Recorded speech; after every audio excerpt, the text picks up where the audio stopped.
So what I'm doing here is it's called girdling, girdle, Girdle, or Girdling, girdling. I'm removing a layer of bark and cambium layer all the way around this birch tree. What'll happen is in about a year or two, I can come back and cut this, and it'll be close to being dry, you know. I have to watch down here when you do this. You can get suckers growing out, so you got to keep those at bay a little bit. And that kind of happens if I accidentally cut too deep into the actual wood, you know, especially down low here. Water gets in there. And anyways, what this does is it stops the nutrient transfer. The cambium layer, see if I can zoom in here. It's this kind of gummy layer right here. That's how most of the nutrients are transported up and then back down. I'm doing a pretty big girdle, you know. It's you can get away with like 6 inches. But I know that these birch trees, they're self-healers. And I've seen big, huge chunks taken out of birch trees that have healed up, and the birch tree's done just fine. So I'm doing a nice wide one here. I'm gonna go all the way around it, and this is just, you know, I read on the internet about all different ways of doing wood, you know, harvesting it, drying it, all that stuff. So I just want to try it. You know, that's my deal up here. Is I read about this stuff, and I just want to see if it works. So I'm gonna try here.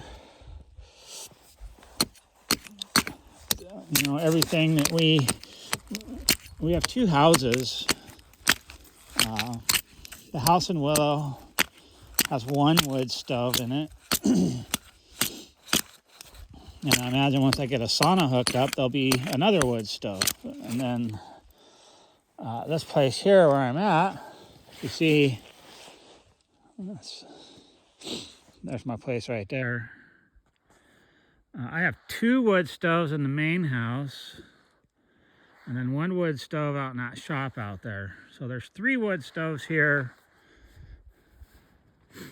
and 1 in Willow. So that's 4 wood stoves, you know. So it's a lot of wood that I have to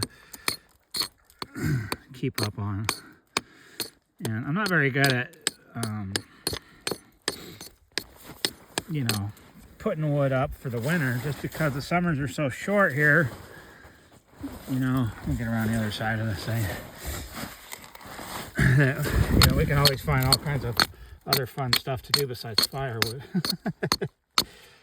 So I don't mind doing wood in the winter, especially up here, because we're surrounded by a bunch of dead, standing dead spruce trees. So don't mind it. You know, you get 4 hours of daylight and it's 20 below. It's like, what else are you gonna do? You might as well just go out and get some firewood, you know. So, but I like to experiment. You know, I read stuff and I just want to see if it's true. You know, it's a bad thing about the internet is you never know if what you're reading is legitimate information or just something that some guy, you know, in a basement or something just like printed up.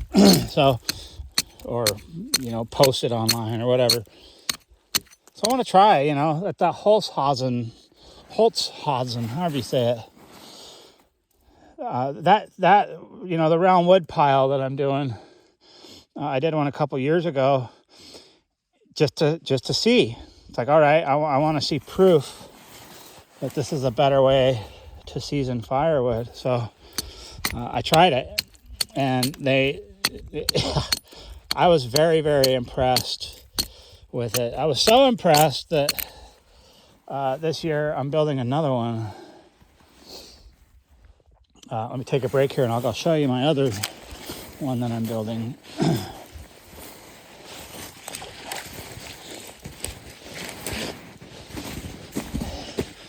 So, like, look at that. That's a dead tree. They just fall over when the wind blows. So I might as well cut them down with my chainsaw. And we burn them. You know, the problem with that spruce, man, is it just burns right up. And it burns hot and fast. Kind of like cedar.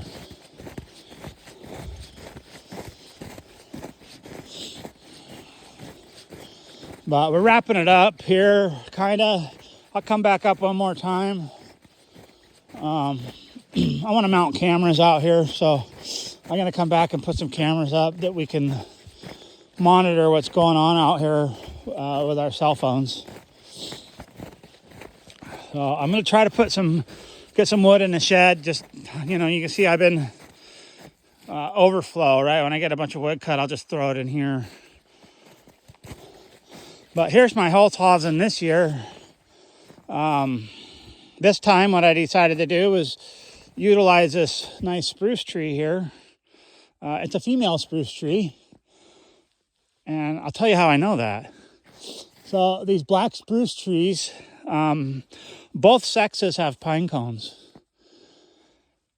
They have a name for it. It starts with an M, and I don't know. I probably couldn't pronounce it even if it was right in front of me. But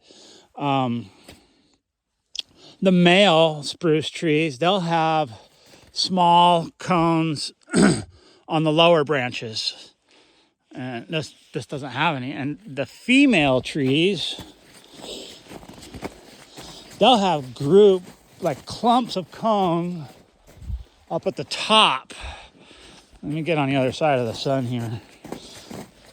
And it's about, you know, when I look around at all the different trees, it seems to be about, you know, 4 or 5 feet of the top.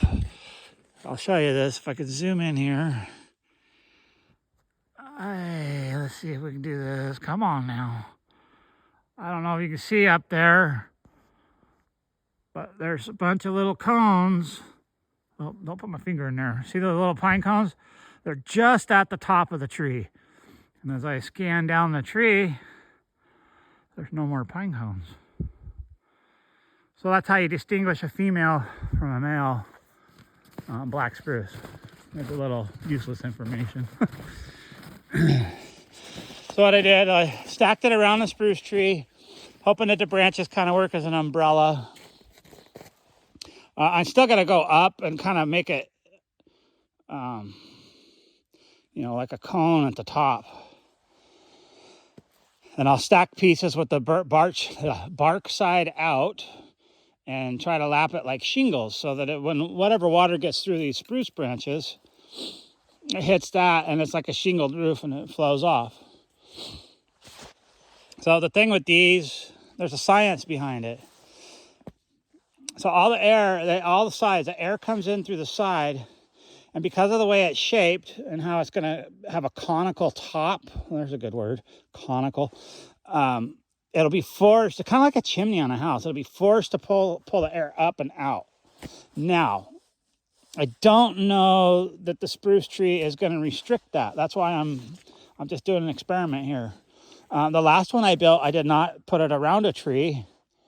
Of course, I did not leave the center hollow either. You know, it's all, you stack the wood and then you fill the center up also. So essentially this is like just having one big giant piece of wood down the center, I guess. So I'm going to see if it changes the process, you know. It takes some time to stack this way because you want to kind of gradually go in as you go up. And, you know, going in a circle, you end up having to put a couple of dudes in like this, you know, just to keep your wood up. I got them in a few places here, little horizontal pieces, you know, just to keep it up. Another thing you can do, and I did not do that, and I should have done it here. I wanted to, but I just spaced it, is you can, like halfway through or partway through your stack, you can run a couple long pieces from one side of your circle to the other, and then stack on top of those, and then do it the opposite way, and then stack on top of those, and that kind of helps lock it all together so it doesn't fall over. That one I built before, I just dug a big hole in the snow, and just built it freestyle, and it did pretty good, you know, but there was a little section of it that slumped and kind of fell over.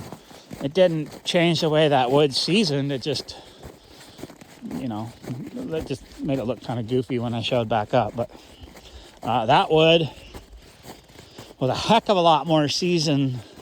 So I did that one. We left out of here in June and came back in October.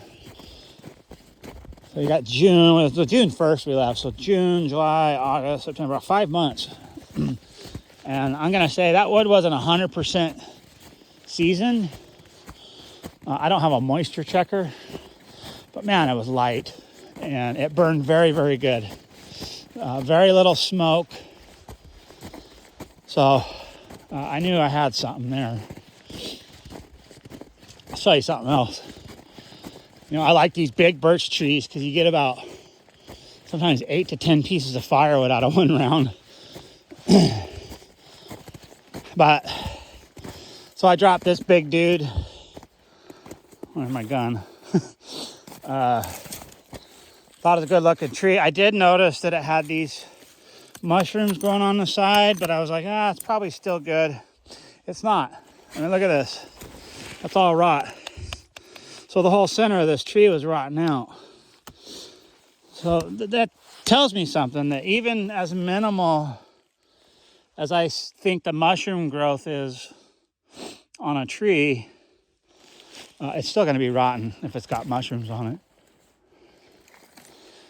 Oh, that's just stuff that I know, and or that I'm learning. I know some things, and then I'm, you know, expanding that knowledge. And it's just by doing, you know. Like I said, you can read, watch videos as much as you want. And by watching somebody else do it, you'd be like, oh, I can do that. That's easy. And then you just kind of move on and watch another video or read another book or something. And I think it's best that if it's something that you're interested in and you really want to know, just try it, you know? Just do it. Like the Nike thing. So anyways, that's what I'm doing. I'm always messing with wood. Every day of my life, I think I put my hands on at least one piece of wood. Every freaking day.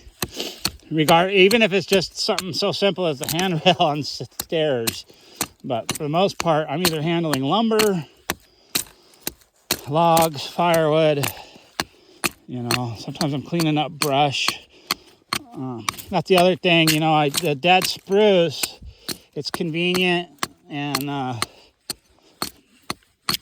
it's, you know, good, but cut a tree, you should clean up the branches when you're done, because that's one of our main things up here in Alaska. It's not just we have a lot of standing dead spruce, we have a ton of dry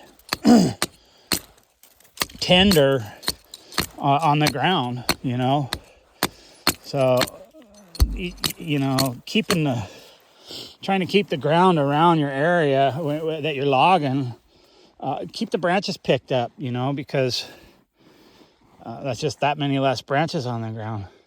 You can get rid of all the dead trees you want, but you leave all the branches on the ground and a fire comes through here, it's not going to make a difference whether that tree is still there or not if you left the branches on the ground.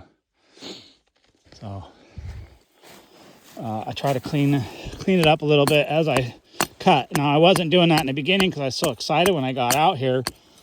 I noticed that we had the potential of having a great view of Denali. I went through like a 12-year-old with a chainsaw, and I just annihilated like about 60 trees and just left them. That was like probably one of the dumbest things I've done since I've been out here, because every time I come out here, there's snow. So I still haven't cleaned that mess up because it's always under the snow. But I remember it whenever I walk through it or try to take a snow machine through it. and you feel them, you know.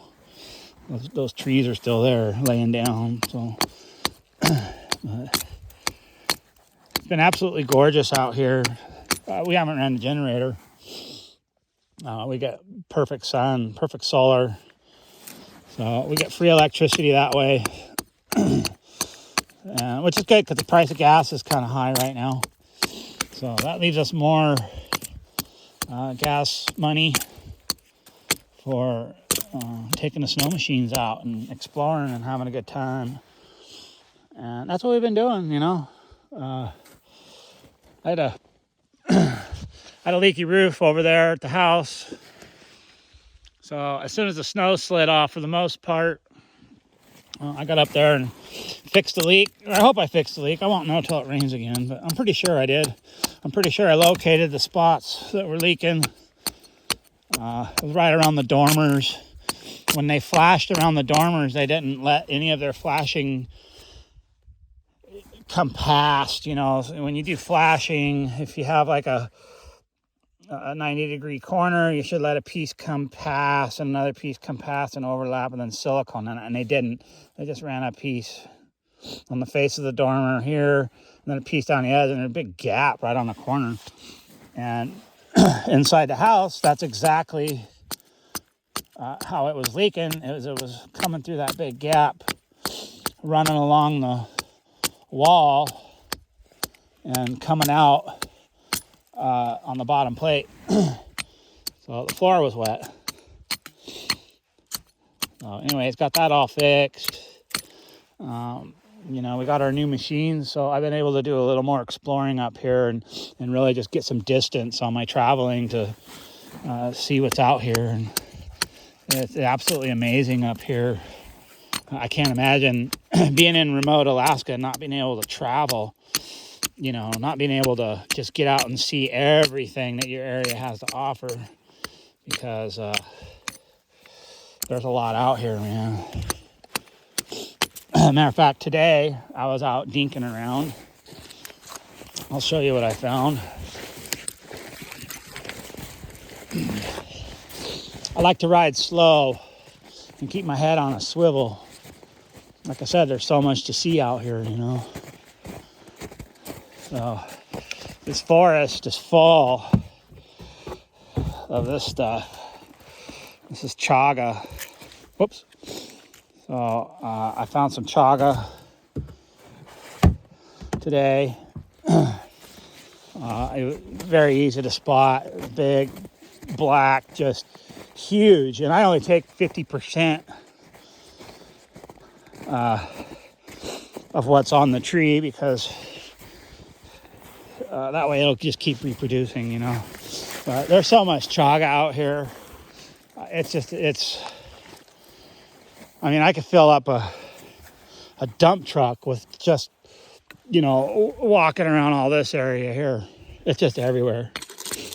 And I feel like the chaga up here, and that's just because I'm biased, but I think it's going to be better chaga than what you get down below, just because of the usnea that's up here. And that's that. Let's see if I can see right here. That tree. Can't see it. Anyways, the usnea is a lichen. It's like a hairy looking lichen that grows off the spruce trees mainly. And it's got some medicinal value. But it's also a sign of clean air. So the cleaner your air is, the brighter green your usnea is going to be. So that's what I know about all that. So I feel that, like, since we have a bunch of really nice, good-looking usnea up here, air is super clean. These are very old woods. Like, nobody's been in here to log. There hasn't been a forest fire in a while, or if ever. So they're good. It's a good forest, boreal forest. Let's see if I can walk around here. I just got done bragging about how much usnea is up here, and I can't see any right now. Oh.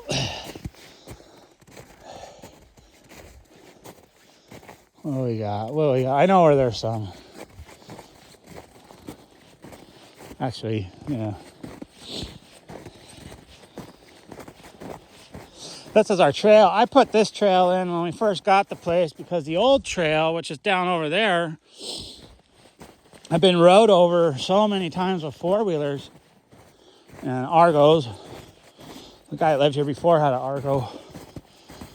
That it was a big ditch and all the water runs down. All the water from that hill just runs right down. And I'm not kidding you. That trail is lined right up with the front, right when you go onto the deck there. So I made this trail. It comes around the side here, and water will flow down this way. But what it'll do is this actually, once the snow melts, this banks that way. So it shoots all the water that way. And I did my best to block that area off up there and just kind of try to keep the water from coming in. Whoa, hang on. Yeah, the snow's getting rotten. The sun hits it.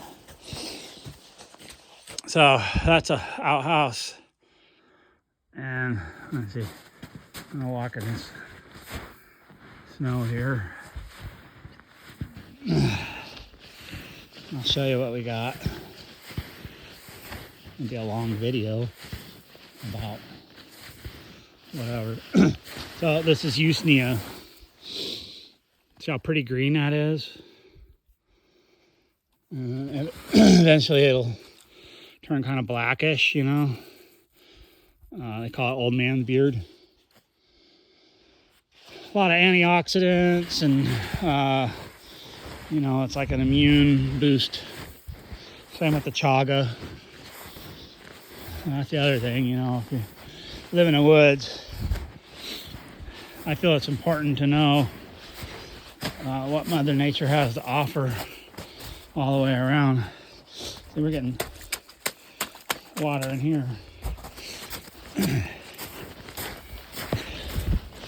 It's been just absolutely beautiful up here the whole time we've been here.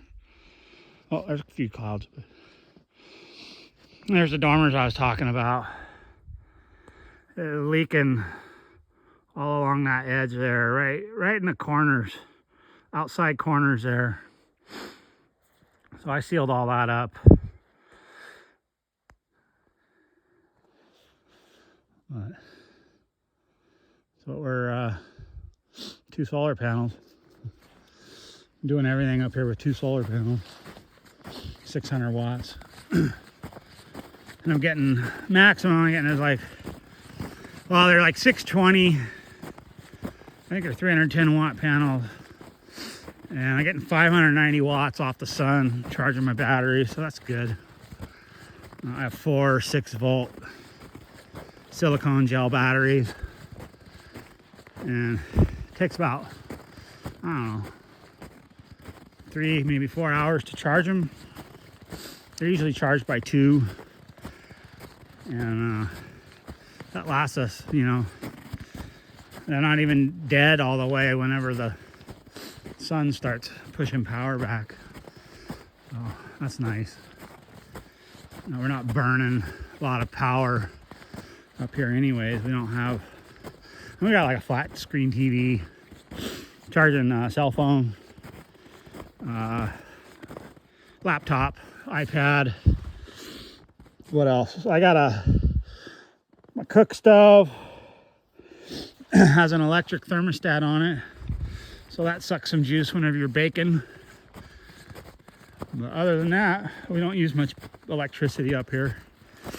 And if I feel like I need a lot of electricity, I have a big generator in my shop that I could fire up and run power tools. This is a nice little hatchet. It's a Marbles number 9. These are actually worth some money.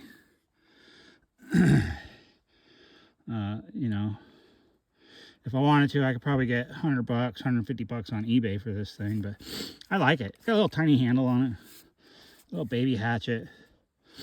I need to rework the edge with my disc. I haven't done anything with this hatchet. I just found it up here, and I've been using it. A little bit loose, just a tiny bit loose, but I'm not worried about it. So there you go. There's a long video about stuff. Look at all these trees. I love them. Every single one of them has its purpose, whether shade, or if I tap into it for birch sap, or if I cut it down for firewood, or if I cut it down and mill it up with my chainsaw mill, make lumber and build something. Like, every tree out here is necessary for something. Anyways, there's a tree shot I'll leave you guys with. Have a nice day.